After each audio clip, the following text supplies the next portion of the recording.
Kecha Qashqadaryoda mudhish qotillik jinoyati sodir etildi. Ma'lum bo'lishicha, erkak turmush o'rtog'i hamda kelinining hayotiga o'tkir tig'li jism bilan jarohat yetkazganligi aytildi. Qotillik voqeasi Qashqadaryo viloyatining Qamashi tumanida 12 oktyabr kuni ro'y bergan. Tan jarohati olgan har ikki ayol ham vafot etgan. Xabarda qo'shimcha qilinishicha, gumonlanuvchi erkak maktabda o'qituvchi lavozimida ishlagan. Mazkur holat yuzasidan 12 oktyabr kuni Jinoyat kodeksining 97-moddasi, ya'ni qasddan odam o'ldirish bilan jinoyat ishi qo'zg'atilgan.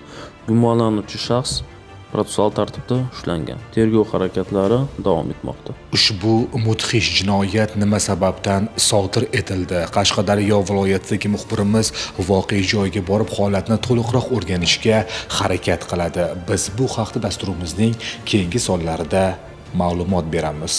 Marhumalarning oila a'zolariga minlar dasturi chuqur hamdardlik bildiradi.